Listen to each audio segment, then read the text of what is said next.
As-tu déjà pensé à déplacer une plateforme plus haute qu'un gratte-ciel ou une statue si lourde qu'elle a défié l'océan? Lui-même? Les exploits que tu es sur le point de découvrir ne sont pas seulement énormes en taille, mais aussi en ingéniosité humaine.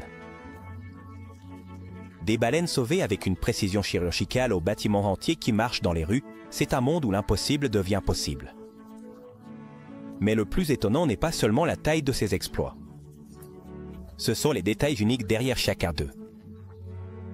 Comment transporter-on une structure plus lourde que 70 avions commerciaux? Que faut-il pour déplacer un bâtiment historique sans qu'il ne perde une seule fissure de sa façade? Ce sont des questions qui ont des réponses aussi fascinantes que les histoires elles-mêmes. Prépare-toi pour un parcours rempli d'émerveillement, car ce que tu es sur le point de voir ne te surprendra pas seulement, cela te fera te demander jusqu'où l'humanité peut aller lorsqu'elle est confrontée à l'inimaginable.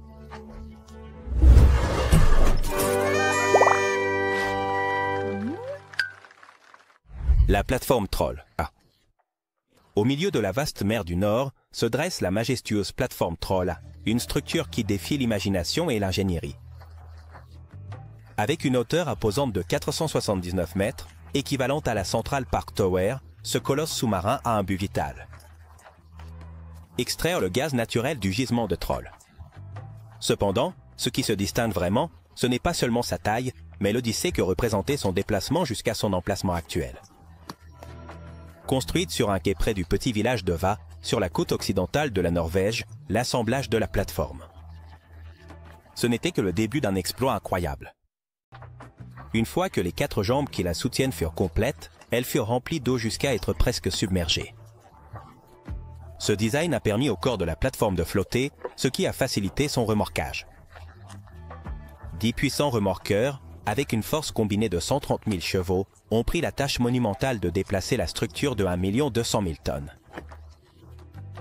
Le voyage fut lent, avançant à une vitesse de seulement 2 miles par heure et prenant un total de 7 jours. À l'arrivée sur le gisement, les jambes de Troll furent à nouveau remplies d'eau. Pour qu'elles reposent fermement sur le fond marin, où elles furent sécurisées grâce à un système innovant de seaux d'aspiration garantissant leur stabilité, même sous les conditions les plus adverses de l'océan. Cette combinaison d'ingénierie et de logistique est un rappel de l'ingéniosité humaine face aux défis naturels. Troll est la structure la plus haute jamais transportée par des humains sur l'eau. Et elle est considérée comme l'une des plus grandes œuvres d'ingénierie de l'histoire moderne. Son déplacement en 1995 a marqué un record qui est encore en vigueur, le transport de la navette Endeavour. Symbole de l'exploration spatiale, elle a entrepris un dernier voyage extraordinaire en 2012. Mais cette fois, pas vers les étoiles, mais à travers les rues de Los Angeles, où il a été transporté de l'aéroport international au Centre des sciences de Californie. Bien que le parcours de 19 km puisse sembler simple, les dimensions de la navette, de 37 mètres de long et 23 de large, en ont fait une entreprise titanesque.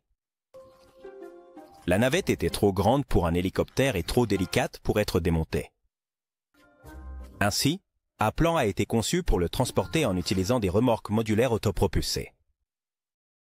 L'itinéraire, soigneusement tracé, a évité des obstacles comme les ponts et les panneaux de signalisation, mais il a tout de même été nécessaire d'abattre 400 arbres pour dégager le chemin.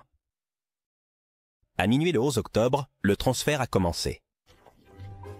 Pendant 2 jours, la navette a avancé à un rythme lent mais sûr, tandis que des milliers de personnes se rassemblaient le long du trajet pour assister à cette scène unique.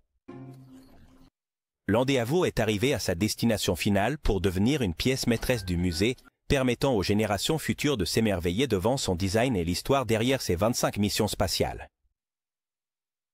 Le contraste entre sa vitesse de 17 000 miles par heure en orbite et son avancée de seulement quelques mètres par minute dans les rues a laissé une impression durable. Pendant le transfert, il a été nécessaire de renforcer l'asphalte des rues pour supporter le poids de la navette, qui atteignait 86 tonnes.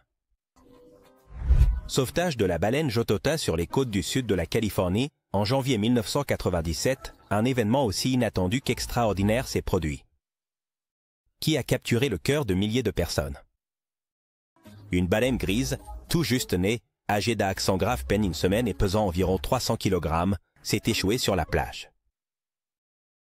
bien sûr, pour une créature si jeune, vulnérable.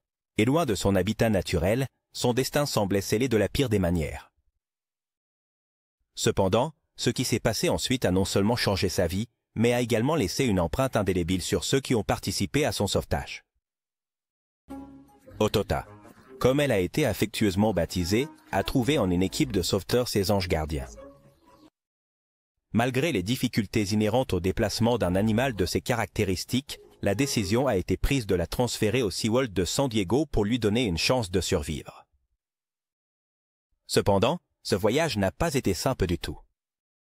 Pour commencer, Jotosh a été placée soigneusement dans un camion de 7 mètres de l'eau, spécialement adapté, où elle était constamment aspergée d'eau pour la maintenir hydratée. Tout au long des 225 km de trajet, chaque kilomètre avançait avec l'espoir que JTJ parvienne à surmonter les adversités. Une fois à SeaWorld, un processus de réhabilitation sans précédent a commencé. Au fil des mois, la petite baleine, qui au début semblait si démunie, a commencé à se transformer en un géant de l'océan. Lorsqu'il a eu 1 an, JTJ avait atteint un impressionnant poids de 9 tonnes et mesurait 30 pieds de long. Cependant, sa libération dans l'océan représentait un défi encore plus grand. Comment transporter un animal si grand et assurer sa sécurité? La solution était ingénieuse. Otota a été placée dans un harnais conçu sur mesure et soulevé soigneusement avec une grue. De là, elle a été placée dans une remorque remplie d'eau et rembourrée de mousse avant d'être transportée au port. Générateur de vapeur HRSG. Le transport d'un générateur de vapeur avec récupération de chaleur. Connu sous le nom de l'HRSG, il est devenu l'une des opérations logistiques les plus impressionnantes de 2017. Avec 40 mètres de hauteur et un poids colossal de 4000 tonnes, ce générateur était essentiel pour une centrale électrique dans le New Jersey. Cependant, déplacer cette structure de Ravenna, New York, jusqu'à sa destination à travers le fleuve Hudson, fut un exploit unique. Le générateur a été soigneusement placé sur une barge de 400 pieds de long. Conçu pour naviguer dans des eaux restreintes et sous des ponts avec un dégagement de seulement 3 mètres. 3 remorqueurs ont été chargés de guider cette charge massive tout au long du trajet. Bien que le voyage ait couvert une distance relativement courte, la vitesse moyenne de 5 miles par heure et les manœuvres délicates ont prolongé l'opération à 36 heures. Une fois que le générateur est arrivé à destination, une équipe d'ingénieurs a effectué les ajustements finaux, s'assurant que ce géant était prêt à fonctionner. Cette mission a non seulement souligné la complexité du transport de machines lourdes, mais a également mis en évidence la précision nécessaire pour surmonter des obstacles apparemment insurmontables. Pendant le transfert, la barge a utilisé des feux de signalisation pour alerter les petits aéronefs de la présence du générateur, établissant une norme unique de sécurité dans le transport maritime. Statue de la Liberté. En 1884, un atelier en France est devenu l'épicentre de l'une des créations les plus ambitieuses de l'histoire moderne. Frédéric Auguste Bartholdi, avec sa dévotion méticuleuse, a finalisé une œuvre de proportions éthiques, la Statue de la Liberté. Cependant, bien que sa création ait été un exploit monumental en soi, le véritable défi ne faisait que commencer. Comment transporter un colosse de 45 mètres de hauteur et 225 tonnes à travers l'Atlantique? La solution fut aussi ingénieuse qu'impressionnante. La statue a été soigneusement démontée en 350 pièces, chacune étiquetée et emballée dans 200 caisses en bois. Bien sûr, ce n'était pas un simple jeu de construction. Chaque segment devait être transporté avec le plus grand soin, en tenant compte non seulement de sa taille, mais aussi de sa fragilité. Ainsi, tout fut chargé à bord de la frégate française Isère, qui entreprit un voyage de 27 jours. Peux-tu imaginer l'émotion de l'équipage, naviguant avec l'un des cadeaux les plus significatifs entre deux nations? Une fois que la frégate est arrivée sur les côtes de New York, la logistique ne s'est pas arrêtée. Chaque caisse a été déchargée et transférée sur un bateau plus petit qui l'a emmenée à l'île de la Liberté. Là, a commencé la tâche titanesque de réassembler ce gigantesque puzzle. Et comme si cela n'était pas déjà assez difficile, les ingénieurs ont dû garantir que la statue conserve sa posture et ses proportions originales, en plus de s'assurer que sa torche emblématique s'illumine correctement. D'autre part, le processus de réassemblage a également impliqué des aspects fascinants. Par exemple, la structure interne, conçue par l'ingénieur Gustave Eiffel, oui, le créateur de la célèbre tour, était faite pour résister à de forts vents et aux intempéries. Ce détail était crucial en considérant que le port de New York n'était pas précisément un endroit calme. De plus, chaque vis, plaque et poutre ont été ajustés manuellement pour que tout s'emboîte parfaitement. Les temples d'Abou Simbel dans les années 1960, les temples d'Abou Simbel, taillés dans la roche par le pharaon Ramsès II. Il y a plus de 3000 ans, ils ont fait face à une menace qui semblait insurmontable. La construction du barrage d'Aswan. Ce projet ambitieux promettait de transformer l'Égypte en régulant les eaux du Nil, mais il mettait également en danger ses merveilles archéologiques. Que faire lorsque la modernité menace d'effacer le passé? C'est ici qu'entre en jeu l'une des opérations d'ingénierie les plus impressionnantes de l'histoire. Pour sauver les temples, un effort international dirigé par l'UNESCO a proposé l'impensable. Démonter complètement ces structures monumentales et les déplacer sur une colline artificielle voisine. Depuis 1964, les temples ont été découpés en plus de 1000 blocs de 30 tonnes chacun. Cependant, ce n'était pas un simple travail de couper et coller. Les ingénieurs ont dû relever le défi de reproduire avec exactitude la position originale des temples, y compris l'alignement solaire qui, 2 fois par an, illumine la statue de Ramsès II à l'intérieur. Cette précision nécessitait des calculs millimétriques et une coordination impeccable. Le déplacement n'a pas seulement impliqué le mouvement physique des pièces, mais aussi la construction d'une structure de support pouvant accueillir les temples dans leur nouveau foyer. Pendant 4 ans, on a travaillé sans relâche, transportant chaque bloc avec des machines spécialisées et les plaçant avec un soin extrême à leur nouvel emplacement. De plus, des ajustements ont été effectués pour recréer le contexte paysager, en veillant à ce que les temples conservent leur majesté face au désert et au ciel. En 1968, les temples ont été inaugurés à leur nouvel emplacement, à l'abri des eaux du barrage. Ce jalon a marqué non seulement la préservation d'un trésor historique, mais aussi la naissance d'une approche mondiale pour protéger le patrimoine culturel. Pour financer cette opération, plus de 50 pays ont contribué à l'effort, posant les bases du Fonds du patrimoine mondial, qui depuis a protégé d'innombrables sites à travers le monde. Pierre du Tonnerre au XVIIIe siècle, la majesté de la pierre du tonnerre a capté l'attention de l'impératrice Catherine, la Grande de Russie. Cette roche géante, de 14 mètres de long et 5 mètres de haut, pesait plus de 1600 tonnes. Il a été décidé qu'elle serait le socle idéal pour la statue équestre du cavalier de bronze à Saint-Pétersbourg. Cependant, déplacer ce colosse depuis le marais de l'Acta jusqu'à sa destination, à plus de 6 km de distance, s'est avéré être une tâche herculéenne. La technologie de l'époque n'offrait ni grue ni machine moderne. À la place, 400 hommes ont travaillé sans relâche pendant des mois, affrontant un terrain hostile et un hiver impitoyable.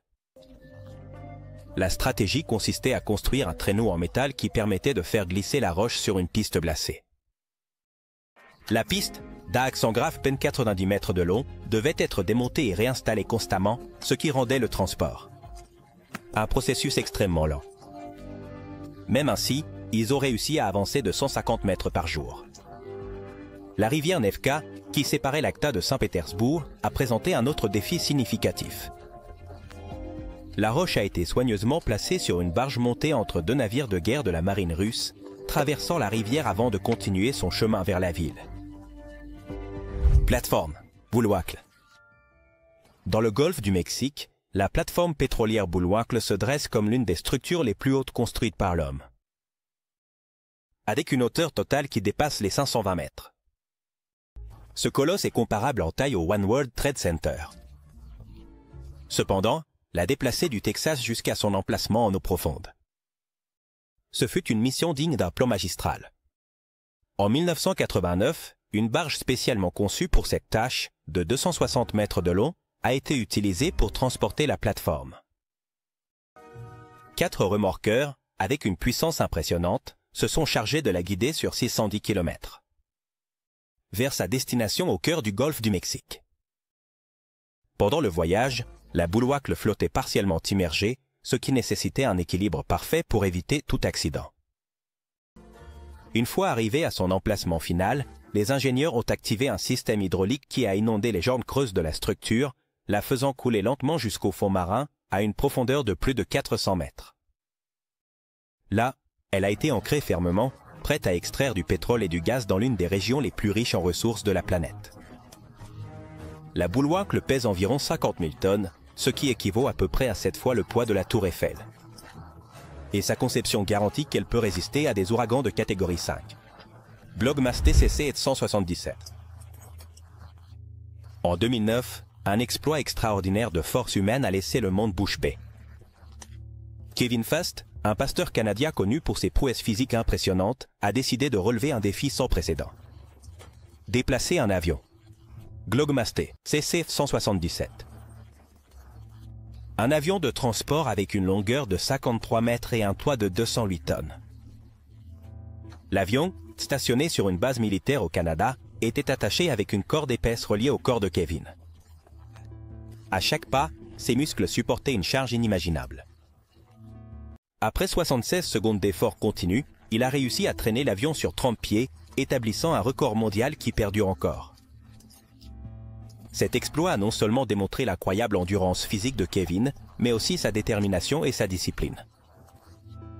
De plus, il a utilisé l'événement pour collecter des fonds destinés à des œuvres de charité, montrant que même les réalisations les plus personnelles peuvent avoir un impact positif sur la communauté. Kevin Fast détient plusieurs records mondiaux liés à la force, y compris tirer un camion de pompiers et soulever des centaines de kilogrammes en soulevé de terre, le consolidant comme une légende dans son domaine. Déplacement d'un bâtiment à Wuhan en 2016, la ville de Wuhan est devenue le théâtre d'un exploit qui semble tout droit sorti d'un film de science-fiction. Qui pourrait imaginer qu'un bâtiment historique, de 33 mètres de hauteur et pesant 16 650 tonnes, puisse être soulevé de son emplacement et déplacé de 36 mètres comme s'il s'agissait d'une pièce d'échec? Mais ce n'était pas un simple caprice. Le déplacement de l'association des pompiers. An Koilang a été réalisé pour permettre de nouveaux développements urbains sans compromettre sa valeur patrimoniale inestimable. Pour commencer, ce projet monumental a nécessité un niveau de planification méticuleux rarement vu. Avant de déplacer une seule brique, les ingénieurs ont renforcé toute la structure du bâtiment avec des matériaux spécialisés pour garantir qu'elle puisse supporter les tensions du déplacement. De plus, ils ont utilisé des vérins hydrauliques pour le soulever soigneusement du sol, une tâche qui en elle-même mérite l'admiration. Cependant, ce n'était que le début. L'étape suivante consistait à placer le bâtiment sur 6 pistes en béton, spécialement conçues pour le faire glisser avec une précision millimétrique. Bien que la distance parcourue ait été relativement courte, à peine 36 mètres, l'opération a pris 11 jours complets en raison de la lenteur et du soin extrême requis pour chaque mouvement. Chaque détail a été supervisé au millimètre, car toute erreur aurait pu compromettre l'intégrité du bâtiment. Et nous ne pouvons pas omettre de mentionner le symbolisme derrière cet exploit. D'une part, ce déplacement a représenté un équilibre parfait entre le progrès et la préservation historique, ce qui n'est pas toujours atteint dans le développement urbain. D'autre part, il a démontré comment l'ingénierie moderne peut trouver des solutions innovantes à des problèmes qui semblent impossibles à résoudre. Wuhan a déplacé plus de 200 bâtiments historiques en utilisant des techniques similaires, s'attirant le titre de capitale du déplacement de bâtiments en Chine, une reconnaissance plus que méritée pour son engagement envers le patrimoine culturel. Et qui sait quelles prouesses ils pourront accomplir à l'avenir? Le séparateur pétrochimique. En janvier, le froid de l'Alberta, au Canada, n'a pas arrêté l'une des opérations de transport les plus fascinantes jamais vues. Un séparateur pétrochimique de 315 pieds de long et 800 tonnes devait être transporté d'Edmonton à Fort Saskatchewan, une distance de 24 km. Bien que le trajet puisse sembler court, les dimensions de l'équipement industriel et les conditions hivernales en ont fait une mission complexe. Le séparateur a été placé sur des remorques modulaires conçues spécifiquement pour des charges de cette taille. 2 camions tiraient l'équipement depuis l'avant, tandis que 4 autres le poussaient depuis l'arrière. Cette configuration fournissait la force nécessaire pour déplacer l'équipement qui occupait toute la largeur de la route. Les basses températures ont ajouté un défi supplémentaire, car les surfaces glissantes nécessitaient une planification et une coordination méticuleuse. Le convoi avançait à une vitesse de seulement 9 miles par heure et ralentissait encore plus dans les virages, ce qui a prolongé l'opération sur 3 jours. Les conducteurs, les ingénieurs et les équipes de soutien ont travaillé en parfaite synchronisation, s'assurant que le séparateur atteigne sa destination sans encombre. Cette opération souligne non seulement la capacité de l'ingénierie moderne, mais aussi l'importance du travail d'équipe face à des défis monumentaux. L'Alberta dispose d'un réseau routier connu sous le nom de corridor de transport de charges lourdes, conçu spécifiquement pour transporter des équipements industriels géants. Avec le moins d'obstacles possible. Sauvetage du MV Sewol. En avril 2014, le naufrage du MV Sewol près de l'île de Jeju, en Corée du Sud, a marqué l'un des chapitres les plus sombres de l'histoire maritime du pays. Avec un poids de 6800 tonnes, le ferry est resté submergé dans les profondeurs, un rappel silencieux de la tragédie qui a coûté la vie à des centaines de personnes. Cependant, 3 ans plus tard, en 2017, une opération titanesque a commencé pour récupérer le navire. Un effort qui a combiné technologie de pointe, planification méticuleuse et, surtout, un objectif profondément humain. La première étape de cette mission était stratégique et complexe. 2 énormes barges ont été positionnées soigneusement de chaque côté de l'épave. Mais c'est ici que tout devient vraiment fascinant. Sous le ferry, des canaux ont été creusés dans le fond marin pour installer des poutres en acier. Ces poutres, connectées à un système de verras hydrauliques, étaient responsables de soulever le navire latéralement. Un processus qui, bien que lent, garantissait que la structure du ferry ne subisse pas de dommages supplémentaires. Une fois que le MV Sewol flottait à nouveau, la grue flottante imposante Hyundai 10 000 est entrée en scène. Avec sa capacité à soulever jusqu'à 10 000 tonnes, cette machine colossale a stabilisé et redressé le ferry en utilisant 64 câbles en acier. Et c'est ici que le spectacle a atteint son apogée. La grue, dans un balai mécanique parfaitement coordonné, a levé le ferry à une position complètement verticale. Un moment qui a coupé le souffle aux spectateurs et à l'équipe de sauvetage. Mais ce sauvetage n'était pas seulement un exploit technique, c'était aussi un symbole de guérison pour les familles touchées par le désastre. Chaque mouvement du ferry hors de l'eau semblait porter avec lui un poids émotionnel. Cet effort monumental a démontré non seulement la capacité de l'ingénierie moderne, mais aussi la résilience et la volonté de relever des défis apparemment insurmontables. La grue Hyundai 10 000, qui a été essentielle dans cette opération, a des bras qui mesurent 590 pieds, une longueur comparable à 2 terrains de football consécutifs, ce qui est en fait l'une des plus grandes grues flottantes de la planète. Structure gravitationnelle, Hébron. Au large des côtes de Terre-Neuve, au Canada, sur le champ pétrolifère d'Hébron, un exploit monumental d'ingénierie a été réalisé, la construction d'une structure gravitationnelle. Connue sous le nom de GBS, pour ses sigles en anglais, elle a marqué un point de référence dans l'industrie pétrolière. Cette plateforme en béton, conçue pour résister aux conditions extrêmes de l'Atlantique Nord, avait une hauteur de 390 pieds et un poids impressionnant de 650 000 tonnes. La structure a été construite dans une cale sèche, avec un caisson creux qui lui a permis de flotter lors de son déplacement. Plusieurs embarcations ont remorqué le GBS sur une distance de 350 miles, avançant lentement à une vitesse de 3 miles par heure. Ce rythme lent était essentiel pour garantir la sécurité de l'opération et éviter d'endommager la structure.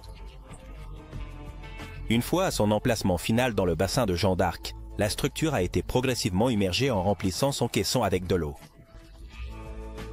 Le GBS s'est installé sur le fond marin, où elle sert maintenant de base stable pour l'extraction de pétrole dans des conditions climatiques extrêmes. Cette opération s'est distinguée non seulement par sa complexité, mais aussi par son impact économique, puisque le gisement de Hébron produit environ 150 000 barils de pétrole par jour. La structure de Hébron contient suffisamment de béton pour construire plus de 50 piscines olympiques, une mesure qui illustre l'ampleur de ce projet. Unité de dessalement d'eau. En janvier 2012, l'Arabie Saoudite a entrepris l'opération de transport terrestre la plus ambitieuse de son histoire. Déplacer une unité de dessalement d'eau de 120 mètres de long, 33 mètres de large et 12 mètres de haut. Ce géant, pesant 5400 tonnes, était comparable en taille à un terrain de football. La destination finale était l'usine de dessalement de Ras Al-Khair, essentielle pour fournir de l'eau potable à des millions de personnes. L'opération a commencé par le transport de l'unité de la Corée du Sud à l'Arabie Saoudite sur un navire de 475 pieds. Une fois à terre, l'unité a été placée sur un système modulaire autopropulsé, SPMT, avec 172 essieux et 688 nœuds. Ce système a fourni stabilité et maniabilité pour transporter la charge sur 6 km. Une distance courte, mais pleine de défis. Le transport d'une seule unité a pris plusieurs jours, mais le plus impressionnant est que cela a été répété 8 fois. Ces unités ont permis à l'usine de dessalement d'atteindre une capacité de production de 228 millions de gallons d'eau potable par jour, suffisante pour approvisionner 3,5 millions de personnes. L'usine de Ras Al-Khair est l'une des plus grandes usines de dessalement au monde et sa capacité équivaut à remplir 800 piscines olympiques chaque jour.